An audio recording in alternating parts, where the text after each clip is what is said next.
Welcome back to the class, students. Today's topic about briefly discuss the three-level ANSI Spark architecture, or the question may ask you in another way like explain three levels of abstraction. Now let's start with the abbreviation of ANSI Spark, where ANSI Spark architecture stands for American National Standards Institute, Standards Planning and Requirement Committee, is an abstract design standard for database management systems first proposed in 1975. So the three-level ANSI Spark architecture was firstly proposed in 1975 for database management system. What is the abbreviation of ANSI Spark here? ANSI means American National Standards Institute, whereas Spark means Standards Planning and Requirement Committee. Frequently, this question ask you in Viva time. What is the abbreviation of ANSI Spark? Clear? Now coming to the data abstraction. What is data abstraction? Let's see here. The process of hiding certain details of a database means hiding certain details of a database from whom? From user is called data abstraction. The process of hiding certain details of a database from user is called data abstraction. Now you'll get an doubt. What kind of information or what sort of details is going to be hide from user?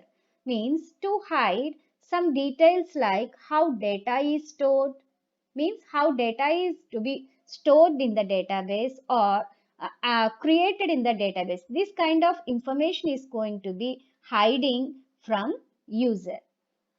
Let's simplify the concept of data abstraction with a simple example. Let's say we need to drive a car. To drive a car, we need accelerator, right? There is a lot of mechanism behind the accelerator. It can be fuel, engine, dashboard, etc. But while we drive the car, we don't need to understand all that. We just need to know how to use the accelerator to run the car, right? All other things naturally hiding from the others means it is going to be minimize the complexity. Same is done with data also. Like the relevant data natural to user means user can see relevant data means the data which is required to him. Here what does it mean by relevant? What kind of data, what data is required to him, that information is going to be relevant to that particular user, which makes easy for user interact the data in database. Clear? What is data abstraction? Now let's see the levels of data abstraction or three levels of ANSI Spark architecture.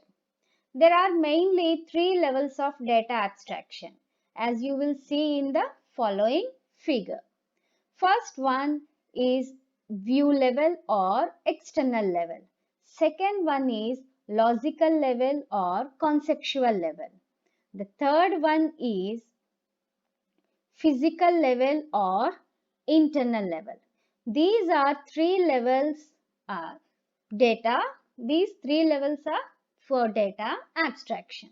Let's see each individual level in detail.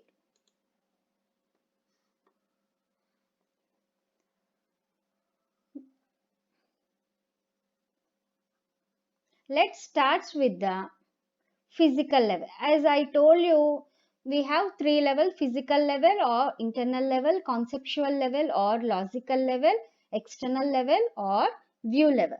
Let's start with the physical level. Internal schema is used for representing internal model. So now you have seen one new word. What is that? Schema. Here, what does it mean by schema? This question also frequently asked in Viva. Schema is nothing but it formulates all the constraints that are to be applied on the data. Schema is nothing but it's just like a skeleton of the database. So in schema, it formulates all the constraints. Means what does it mean by constraints? Means what are the rules and regulations? What are the keywords we have to be used in the database? Everything as kept in schema. That's what it should be also called as skeleton structure of a database. So internal schema is used of representing internal model. Means internal schema is going to be tell how do we have to maintain internal level or physical level. This representation is done using different database constraints. As I told you before, is using different database constraints that are supported by the selected DBMS. What database DBMS we are using for our project. So that kind of constraints is going to be used in particular physical level or internal level. The lowest level of abstraction is the physical level. So physical level also called as it is the lowest level of the abstraction.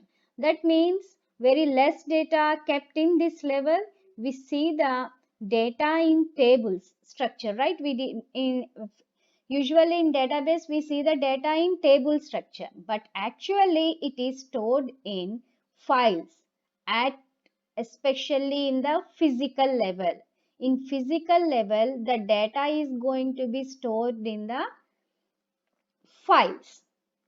In the physical level, we came to know about the files stored in which file names, or what is the size of the files, how much of memory we have used, and it also tells the location of the data, which server or hard disk is the data stored.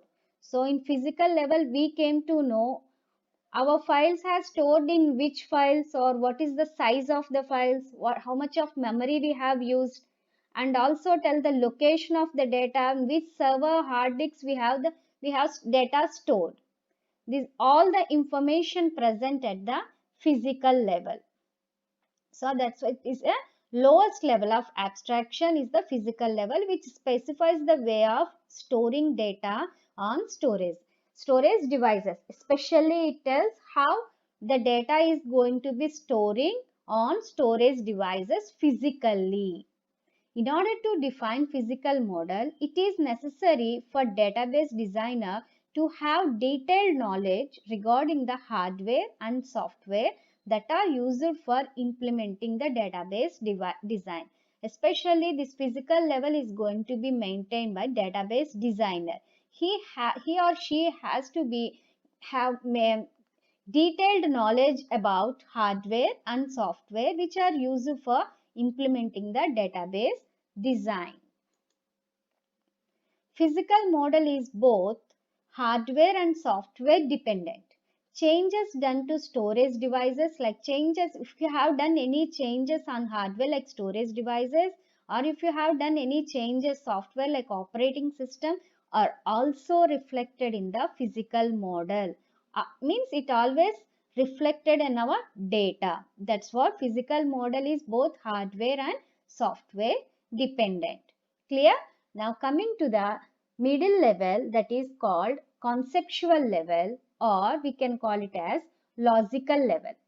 Conceptual view represents the global view of data environment wherein all external views are integrated in order to form a single global view of data.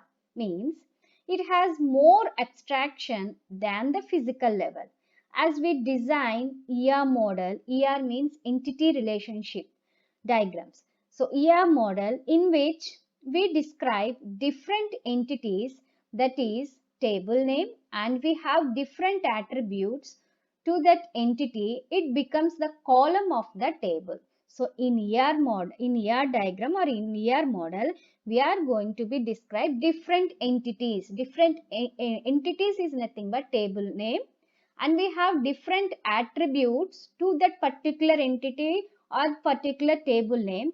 Those entities are become as a column of the table, and we also have relation among the data. This kind of view is presented in logical view or conceptual view. Data is actually stored in files, but it is represented in table format in this level. Data actually stored in files. As I told you before, in physical model, data actually stored in files. But in conceptual level, it is going to be represented in table format. We see table format, we can see attributes, what data present in table. We can also find the relationship among the data. Programmer work on this level. They decide they decide what the tables and what are the attributes, and also decide the relationship among the data. Programmer also called as database administrator.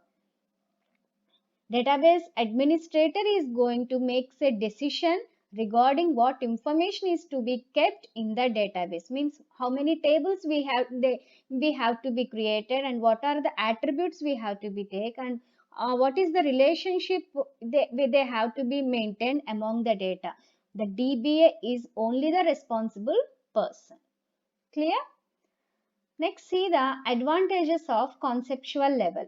It is software and hardware independent because changes done in hardware like storage devices or software like operating system does not have any impact on database design. Whereas in physical model, it is completely hardware and software dependent. Coming to the conceptual level, it is a hardware and software independent.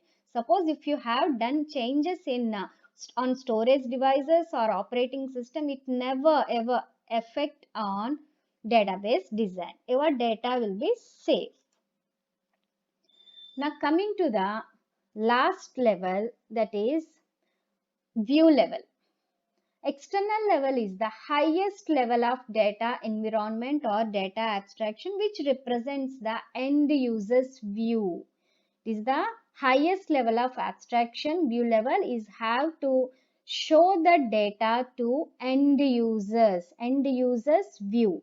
It describes only specific part of the database.